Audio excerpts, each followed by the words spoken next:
Mixed strategy Nash equilibrium in 3x3 matrix. We have seen yesterday mixed strategy Nash equilibrium in 2x2 form. Now let us look at how do we find out this mixed strategy Nash equilibrium in 3x3 matrix. There are two players, player 1 and player 2. Player 1 has three choices A, B and C, and player 2 has three choices X, Y and Z. And these are the different payoffs for playing different strategies for both of these players.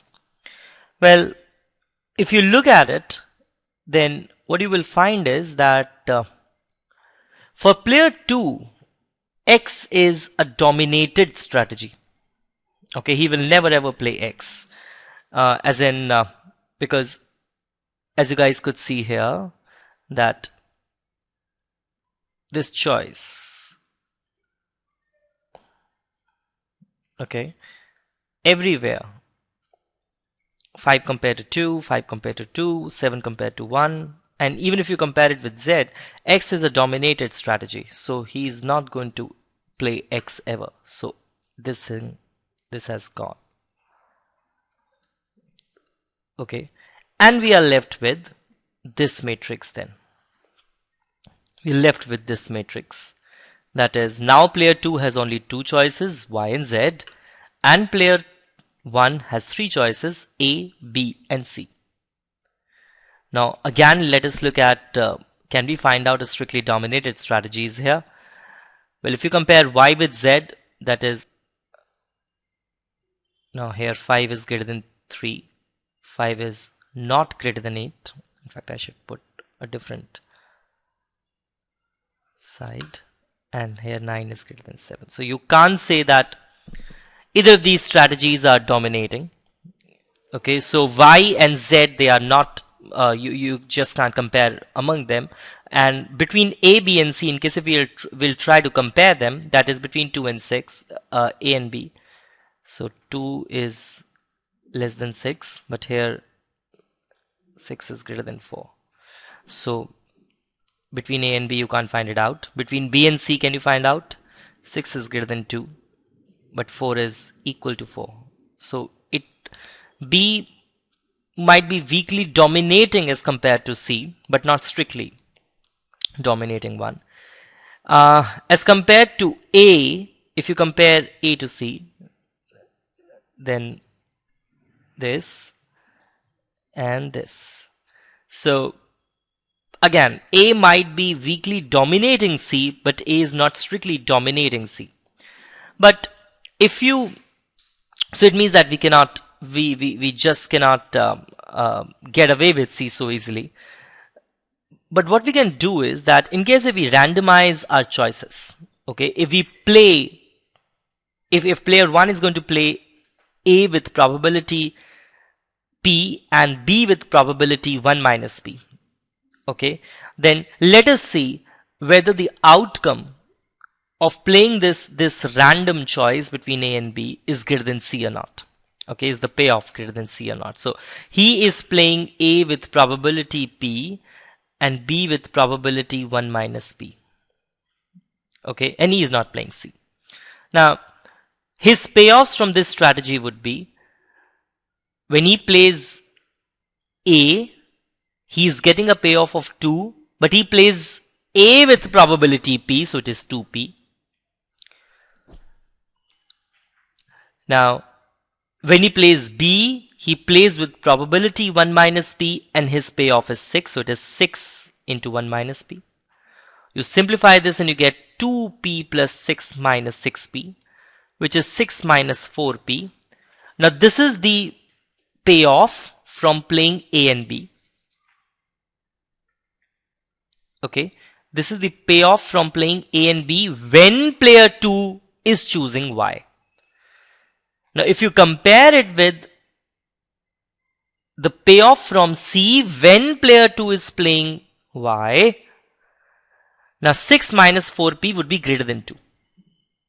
Okay, now even if see, P can't be equal to 1, it is P is lying between 0 to 1. So even if P is very high number, okay, approaching to 1, so 6 minus 4P would be strictly greater than 2. Okay, let us see for Z. Now for Z also, in case if you compare it, when player 2 plays Z and player 1 plays A with probability P, player 1 gets the payoff of 6P. While player 2 is playing Z, it is given to us, and player 1 plays B with probability 1 minus P, and the payoff he's getting is 4, so it is 4 into 1 minus P. Simplifying it further, you'll get 4 plus 2P, which is definitely greater than 4, given that P is greater than 1. So in both the cases, whether player 2 plays Y or Z, the probabilities by randomizing between A and B for player 1, the payoff by randomizing these A and B for player 1 would be greater than the payoff which he is getting from playing C. So mixed strategy, it strictly dominates C. So you can say that C could be eliminated using mixed strategy. Okay. Now, what does it mean? Well, it means that you are now left with, I should rather put this cross sign here. So player 1 is not going to play C. So you are left with just a 2 by 2 matrix in which player 1 is playing A and B and player 2 is playing Y and Z. Okay. Now the next question which you have to ask is that, is there any pure strategy Nash equilibrium? When player 1 plays A, the best strategy for player 2 is to play 5. You compare 5 and 3 and you get 5. When player 1 plays B, the best strategy for player 2 is to choose from 5 and 8. He will choose 8, that is strategy Z. Okay, so when player 1 is playing A, player 2 is playing Y.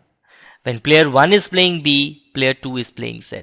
Now when player 2 plays Z, player 1 plays B, because he has to choose from 6 and 2 and he will choose 6, that is strategy B.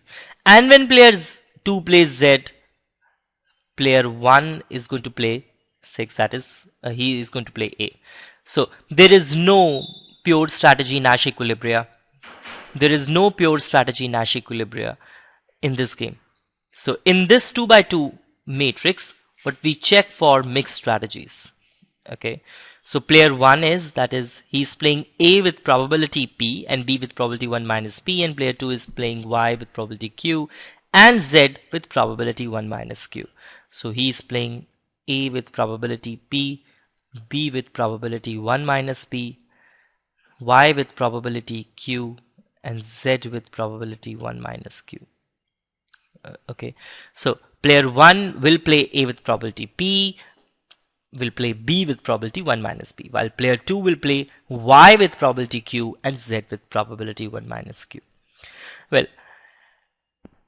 player 2 is going to be indifferent between Y and Z if the expected payoff from Y and Z is going to be equal. So what you will do is that you will find out EY and EZ. Okay, this we have done in our earlier recording. So it will be when you are sitting here. Okay, so when player 2 plays Y, whether he'll sit here or here, it depends on whether player 1 is playing A or B. Is that okay? So when player 1 plays A and player 2 has to play Y, so it is 5P. When player 1 plays B, so it is 5 into 1 minus P, which is 5. So what is EZ? EZ is going to be 3P plus 8 into 1 minus P, and which is 8 minus 5P.